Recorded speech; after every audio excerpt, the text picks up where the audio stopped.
Nesta unidade 2, os seres humanos e a biosfera. A gente vai falar no tema 1 sobre ecologia e relações ecológicas. O que seria isso? No caso, ecologia é o estudo do meio ambiente. O objetivo é estudar a ecologia como ciência e compreender as relações ecológicas e os impactos que as atividades humanas têm causado em vários ambientes terrestres. Esses impactos têm se tornado cada vez maiores e é necessário que todos estejam preparados para tomar iniciativas que visem a preservação dos ambientes que formam a biosfera, uma das maneiras de garantir um futuro promissor para todas as espécies. Aí, nesse primeiro tema, a gente vai conhecer um pouco do que a ecologia estuda e as relações que os seres vivos têm com esse estudo, né, do meio ambiente, de uma comunidade biológica que é estabelecida entre si. Você verá também que os seres humanos participam de muitas relações ecológicas com outros seres vivos, interferindo nos processos naturais e muitas vezes causando desequilíbrio e destruição de ecossistema. A compreensão de como os ecossistemas se formam e de como eles se recuperam dos impactos sofridos, naturais ou causados pelos seres humanos, é um conhecimento necessário para o futuro da vida e do planeta, que pode ajudar a compreender a ideia de desenvolvimento sustentável. O desenvolvimento sustentável é um tema que atualmente está sendo muito debatido, tanto pelas autoridades políticas, como pelos estudantes em pesquisa científica. Ecologia é um termo que foi utilizado pela primeira vez pelo cientista, o biólogo Ernest Haeckel, o nome do cientista. E o que quer dizer ecologia? Ecologia é o estudo do meio ambiente, o estudo da casa, não da nossa casa, mas o meio em que habitamos, em que vivemos, tanto seres humanos, plantas e animais. A área de conhecimento multidisciplinar, ela está envolvida diretamente com a ecologia. Ou seja, a ecologia não é uma disciplina sozinha, ela não dá para ser estudada sozinha, ela precisa da química, física, biologia, geografia, economia, agronomia e sociologia, para que juntos possamos entender como funciona esse estudo do meio ambiente, para a preservação das espécies e também para a preservação da vida em si, né? A ecologia, na biologia, ela está dividida em relações ecológicas. Que relações ecológicas são elas? Elas podem ser intraespecíficas, que ocorrem de relações com mesmas espécies, e interespecíficas, que ocorrem as relações ecológicas em espécies diferentes. Na intraespecífica da mesma espécie, ela é dividida em três, que é a competição, que é uma relação ecológica desarmônica, a colônia, que é uma relação ecológica harmônica, a sociedade, que é uma relação ecológica harmônica também.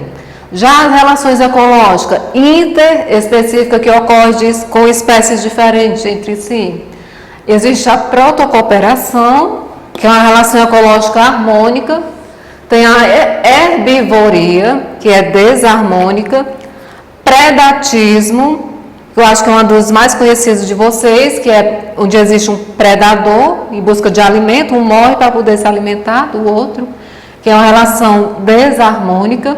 Tem a competição, também muito conhecida, que é uma relação ecológica interespecífica desarmônica.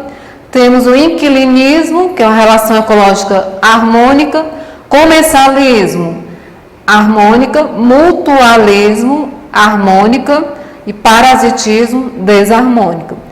Por que desarmônico? Porque vai prejudicar uma das espécies, parasitismo, competição, predatismo, herbivoria. Sempre nesse tipo de relação desarmônica, uma das espécies, que são espécies diferentes por ser interespecífica, uma dessas espécies vai ser prejudicada e a outra vai ser beneficiada. Compreender o funcionamento da natureza em todos os seus aspectos torna-se cada vez mais importante. A ecologia oferece conhecimento que pode ajudar a humanidade a enfrentar os desafios de produzir alimentos, e energia para todos e, ao mesmo tempo, minimizar os impactos ambientais que as atividades humanas têm causado nos ecossistemas de todo o planeta. No caso aqui de produzir alimentos, é o que a gente vê na parte de cadeia alimentar.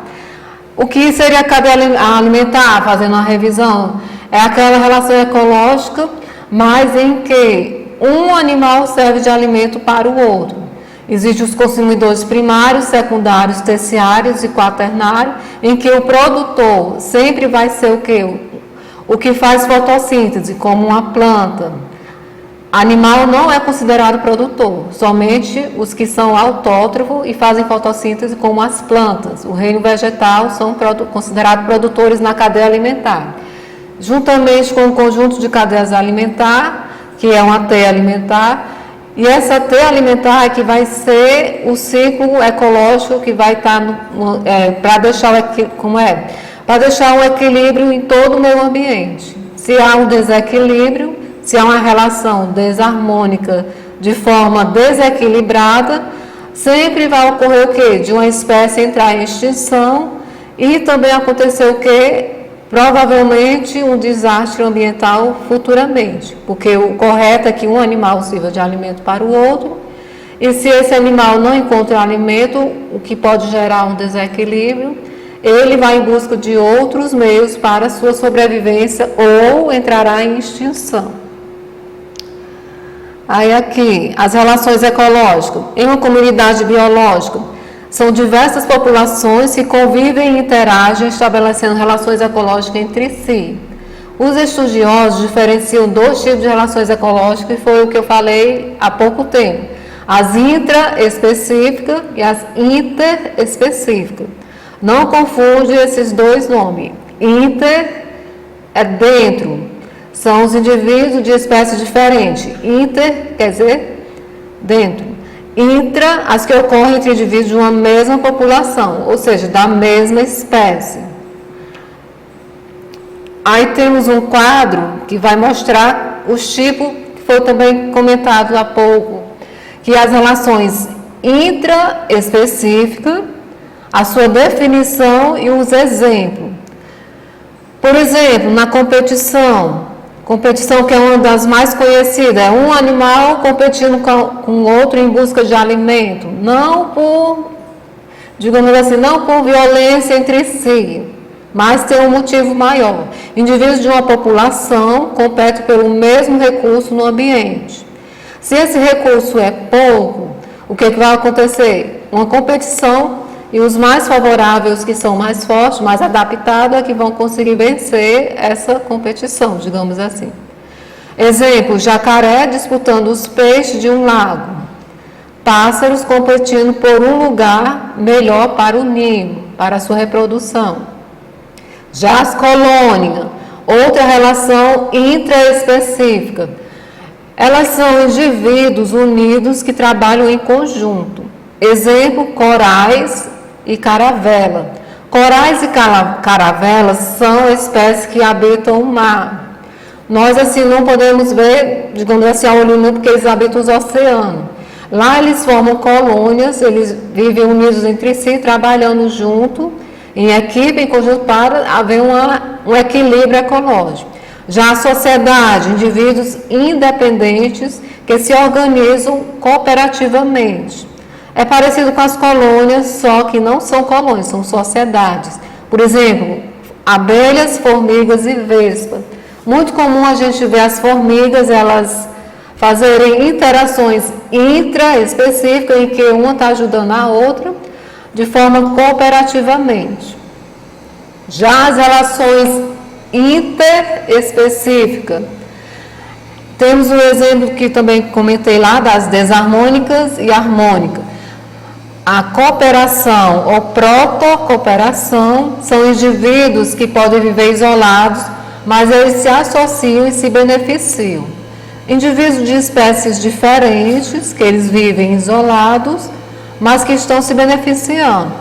Os pássaros, por exemplo, comendo os carrapatos do boi. Os pássaros pousam em cima de um boi, de um mamífero, e lá eles vão se alimentar e também vão ajudar a tirar, digamos assim, os carrapatos daquele animal. Ou seja, vivem em sociedade, assim, não em sociedade, vivem associados, mas os dois estão se beneficiando. É uma relação ecológica harmônica, está em harmonia as duas espécies. Já a herbivoria, animais herbívoros que se alimentam de plantas inteiras ou parte dela. Animais que considerados herbívoros que comem plantas, né? Se alimentam de plantas. Aí temos o exemplo na apostila de vocês, da anta, o veado e o gado bovino, alimentando-se de plantas. Eles se alimentam de quê? De capim. Predação ou predatismo, em que há um predador. Animais carnívoros alimentam-se de carne e caçam e comem outros animais. Isso a gente vê muito na cadeia alimentar. O animal maior se alimentando de um animal menor. Pássaros alimentando-se de insetos. Pássaros, animal de maior, grande porte, digamos assim, e os insetos, animais menores. Já a onça se alimentando da capivara. A onça, animal carnívoro, vai se alimentar de um animal de pequeno porte, no caso aqui uma capivara. Competição. Relação ecológica interespecífica de indivíduos de espécies diferentes que competem pelo mesmo recurso do ambiente. Exemplos, gafanhotos e veados competindo pela mesma grama. Tanto os gafanhotos, eles se alimentam de plantas, são herbívoros, como também quem? Os veados, eles se alimentam de grama. Ou seja, os dois vão competir entre si para poder haver uma alimentação adequada e quantidade adequada para os dois. Vai haver o quê? Uma competição aqui. São indivíduos de espécies diferentes que vão competir pelo mesmo tipo de alimento, o mesmo recurso do meio ambiente. Inquilinismo. Um indivíduo, nessa relação ecológica interespecífica, o indivíduo de espécie diferente usa outro como apoio ou moradia sem prejudicá-lo.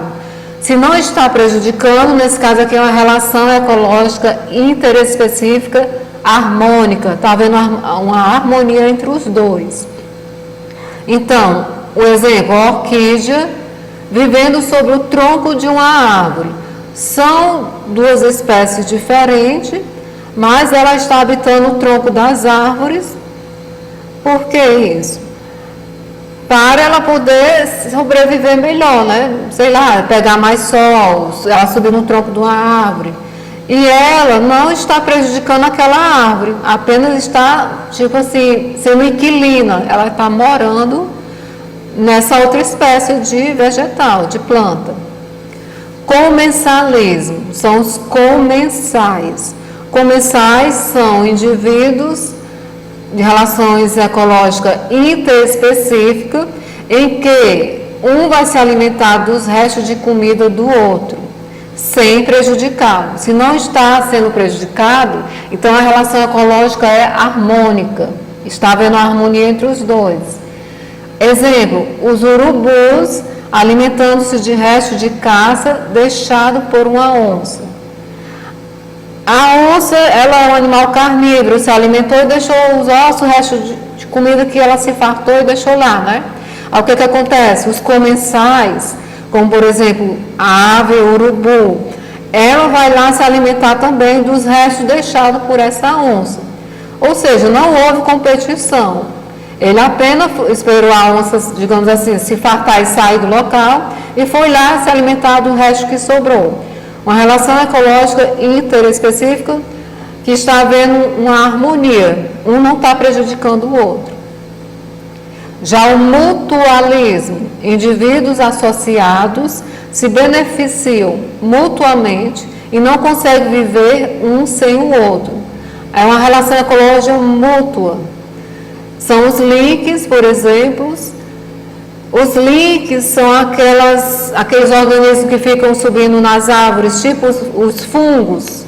Eles fazem uma associação tanto com as algas como esses fungos. Há uma relação de mutualismo, ou seja, há uma associação beneficiando um e o outro. Sem o link, por exemplo, o fungo não vai sobreviver, nesse exemplo aqui dos links. E sem os fungos, esse link também não vai conseguir sobreviver no meio ambiente. E por último, uma relação ecológica interespecífica chamada parasitismo.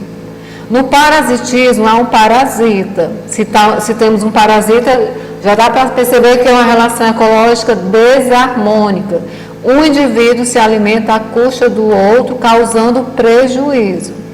Temos, por exemplo, a solitária, que é um verme, um parasita no intestino humano. Quando o ser humano adquire essa verminose, essa doença causada por esse verme, ele vai ser prejudicado em sua saúde. Ao contrário da solitária, que vai estar se alimentando do organismo do ser que parasitou, no caso, o intestino humano. As relações ecológicas, elas podem ser, como eu já estava comentando, harmônicas. Qual a definição de harmônica?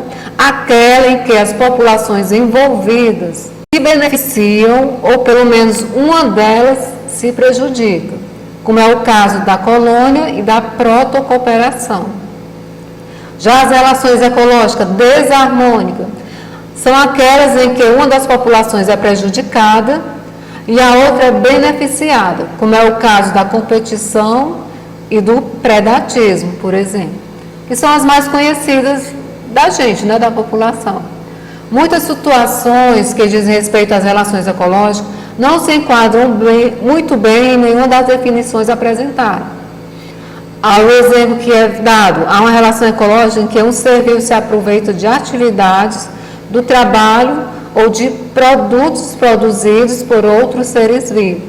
É o que acontece, por exemplo, das formigas e dos pulgões, esses dois tipos de insetos. Os pulgões são parasitas de plantas e passam a maior parte do tempo parados, sugando a seiva açucarada que tem glicose, que tem energia ATP, que circula pelos vasos condutores da planta. Eles se alimentam da glicose, desse açúcar, desse carboidrato, porém em quantidade tão exagerada que precisam ser constantemente excretados. O que seria excretar? Eles se alimentam tão, assim, se fartam tanto, comem tão exageradamente esse açúcar, que precisa ser liberado porque se alimentou demais, de forma exorbitante. As formigas também, elas lambem o abdômen dos pulgões para obter o açúcar. E esse açúcar é liberado e assim os mantém sempre limpos e protegidos de seus predadores, como a joaninha. Ou seja, devido à formiga fazer isso com os insetos pulgões, está indiretamente protegendo os pulgões de ser atacado por outro inseto, no caso, a joaninha. As formigas, de fato, escravizam os pulgões para obter o açúcar.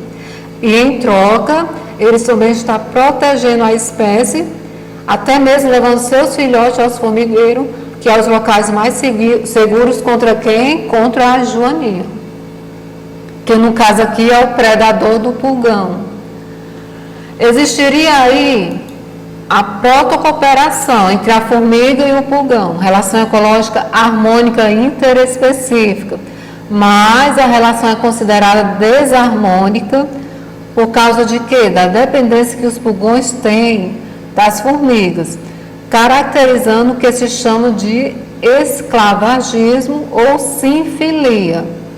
Sinfilia é a mesma coisa de dizer o quê?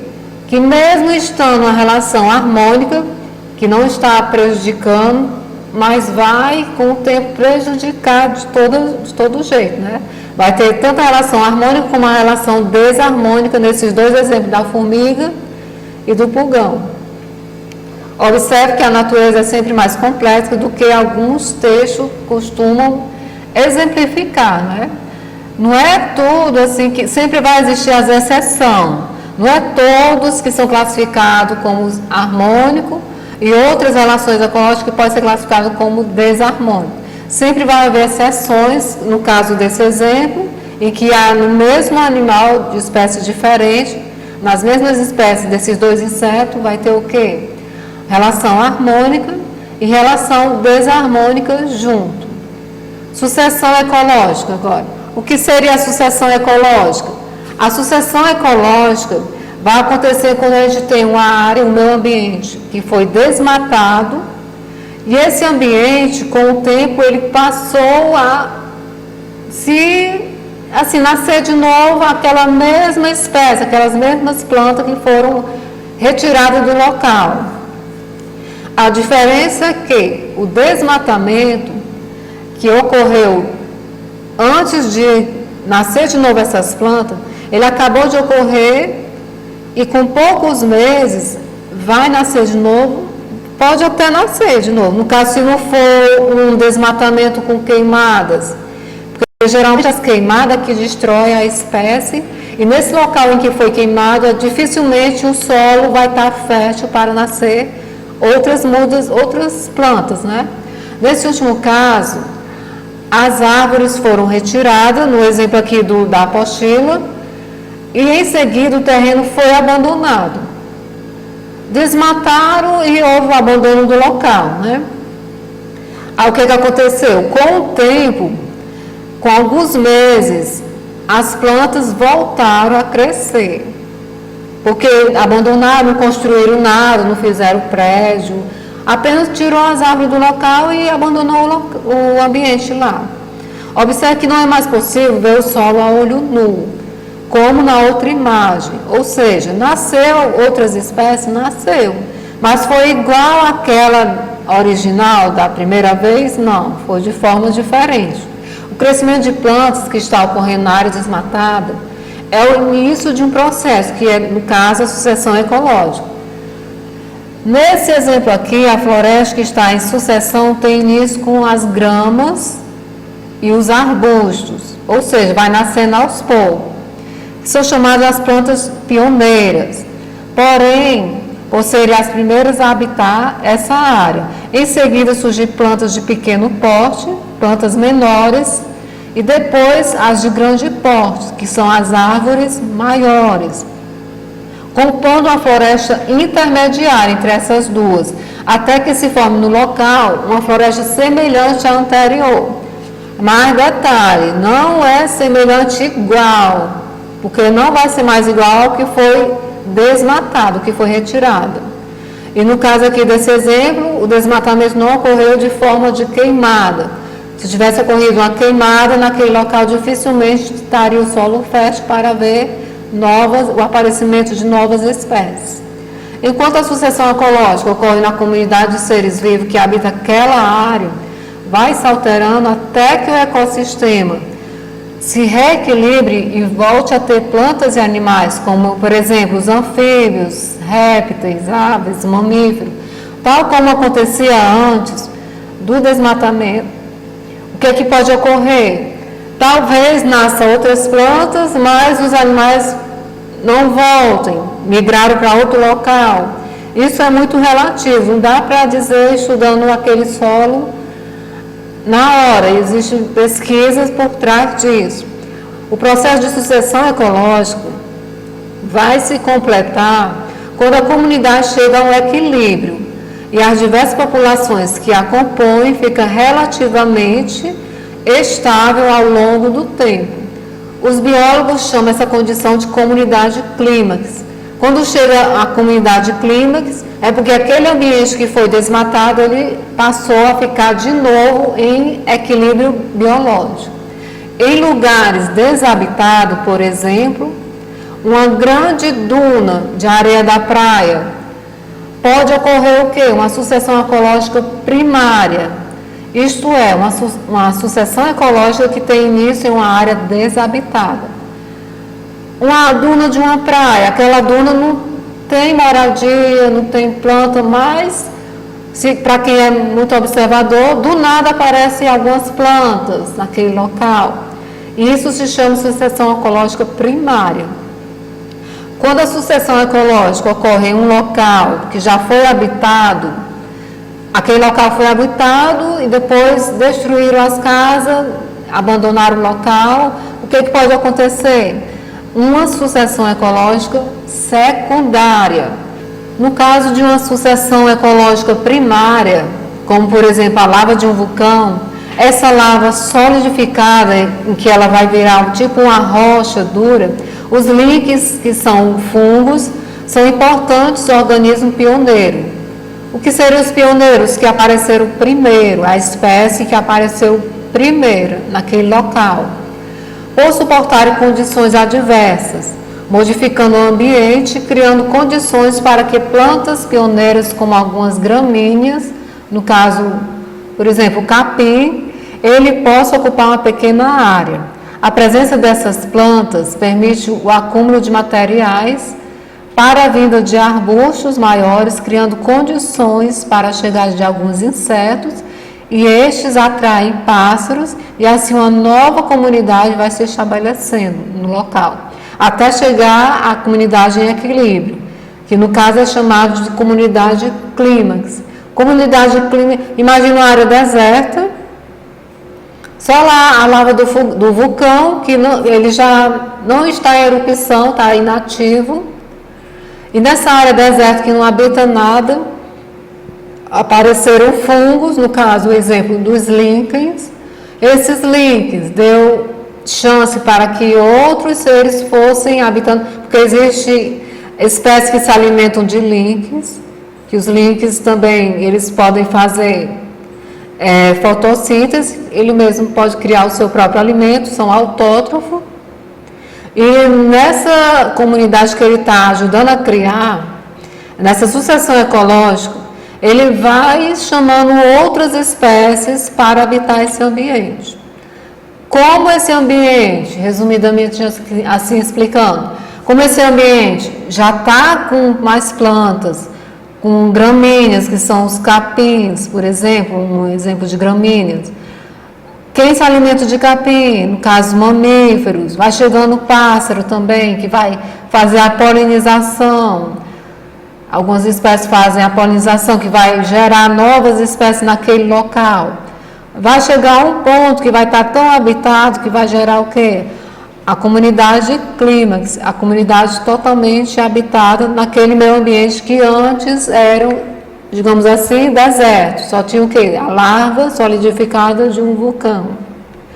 Compreender o que é e como ocorre a sucessão ecológica em um local, em um ecossistema. Tanto esse ecossistema pode ser ecossistema terrestre, como um ecossistema aquático, é uma referência importante para avaliar o poder de recuperação de um ambiente, quando parte dele é destruída. O processo de sucessão ecológica de um ecossistema tem um ritmo próprio, o que impõe limite. Se a destruição é mais rápida do que a sucessão ecológica, o tamanho da destruição será cada vez maior e o ecossistema, com o tempo, poderá desaparecer. Ou seja, se não der um tempo, um intervalo, se não der uma chance para aquela área desmatada for reflorestada novamente, com o tempo a espécie vai se acabando, entrando em extinção, e ali não irá mais aparecer nenhum tipo de comunidade, nenhum tipo de relação ecológica naquele ambiente. Por isso a importância de se preservar tanto as espécies, como no caso tentar evitar ou dar um tempo as queimadas, os desmatamentos, enfim, a destruição da natureza em si, que é o local em que nós habitamos. Tem uma questão aqui, desafio, que ela vai falar justamente do que a gente está falando sobre as relações ecológicas. Ela fala assim: o controle biológico, que é uma técnica empregada no combate a espécies que causam danos e prejuízo aos seres humanos, ela é utilizada no combate à lagarta, e essa lagarta ela se alimenta de folhas de algodoeiro.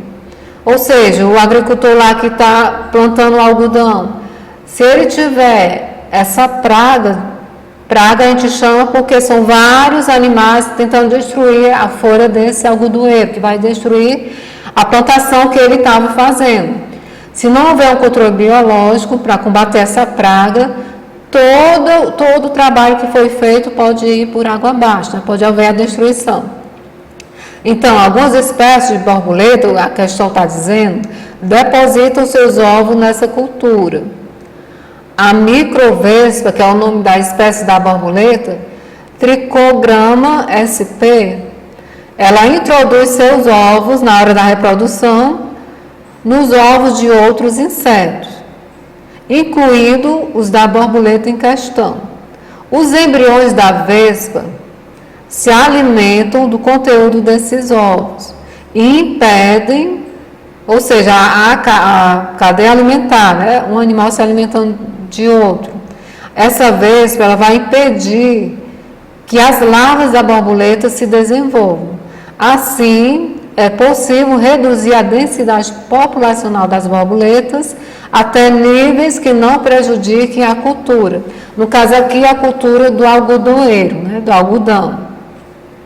A técnica de controle biológico realizado pela microvespa, a Trichogramma sp, ela consiste em quê? Aí você vai analisar cada item, a explicação que tiver mais completa você vai marcar. No caso aqui, essa técnica utilizando um inseto, a vespa, essa introdução, ela consiste em que um parasita no ambiente da espécie que se deseja combater vai se instalar lá para poder prejudicar uma espécie, mas ao mesmo tempo ajudar a outra espécie, ou seja, uma relação desarmônica e harmônica. Ou vocês acham que essa técnica de controle biológico, que não, no caso aqui, como é controle biológico, não foi utilizado o agrotóxico, vai haver o quê? Uma introdução de um gene letal, um gene que causa morte nas borboletas, a fim de diminuir o número de indivíduos? Não, né? Totalmente errado. Não vai haver a morte letal dessa espécie de borboleta, não. Já o item C, essa técnica de controle biológico, ele consiste em quê? Na competição entre a borboleta e a vespa para a obtenção de recursos? Não. Os dois, eles não estão competindo por um mesmo alimento aqui, nesse caso, não. O item D, a técnica consiste em modificação do ambiente para selecionar indivíduos melhor adaptados? De jeito nenhum. Não houve modificação do local em que essas plantas de algodão foram colocadas. O que usou foi uma técnica de 2 insetos, 2 espécies que chamamos de controle biológico. Já o item E, a técnica de controle biológico consiste na aplicação de inseticida. Não há uso de agrotóxico aqui. Não foi usado inseticida a fim de diminuir o número de indivíduos que se deseja combater. No caso, não utilizar inseticida para combater essa praga. O item correto seria a alternativa A. A técnica de controle biológico realizado pela microvespa consiste na introdução de um parasita no ambiente da espécie que se deseja combater. Ou seja, há um parasitismo, que é uma relação ecológica interespecífica, espécies diferentes colocadas no mesmo ambiente, em que essa relação ecológica vai haver uma harmonia ou uma desarmonia. Vai estar prejudicando uma espécie, mas ao mesmo tempo vai estar beneficiando a outra espécie, que no caso aqui é a folha de algodoeiro. Essa cultura de algodão ela vai ser beneficiada. Alternativa A. Então, concluindo aqui, nesse estudo sobre os seres humanos e a biosfera que é o estudo da vida em todo o ambiente, em todo o planeta, no caso que habitamos, que é o planeta Terra, nosso ambiente. Concluindo esse estudo, a gente viu as relações ecológicas, que pode ser, através do estudo da ecologia, intraespecífica e interespecífica, em que elas estão divididas em 2 tipos. As relações ecológicas interespecífica, desarmônica e harmônica. E as relações ecológicas intraespecífica, desarmônica também e harmônica, algumas delas. A desarmônica, no caso, em que uma das populações é prejudicada e a outra é beneficiada. Já as harmônicas, em que as populações se beneficiam ou apenas uma das espécies, porque aqui são espécies também diferentes, é prejudicada.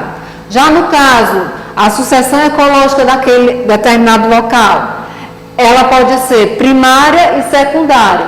Um exemplo de sucessão ecológica primária, a lava de um vulcão, em que ela foi solidificada. Naquele local não havia nenhum ser, nenhuma espécie habitada, nenhum ser vivo nesse local aqui.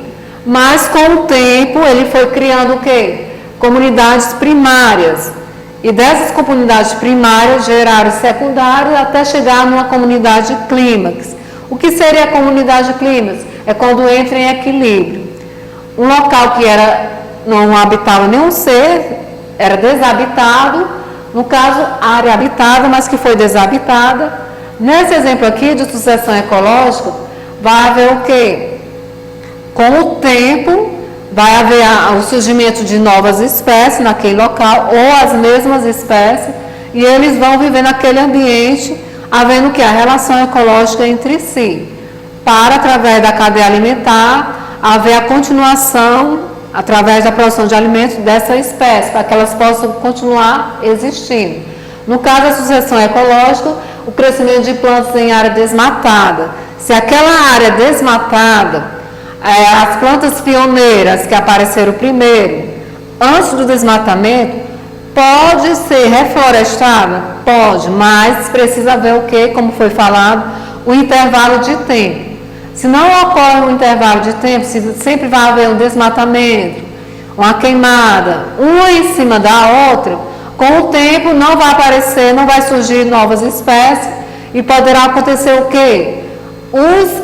Os poucos que ainda restam lá entrar em extinção e aquele local que anteriormente foi habitado não mais existirá nenhum tipo de espécie viva naquele ambiente porque foi muito desgastado e não houve um intervalo de tempo para ver a preservação ambiental.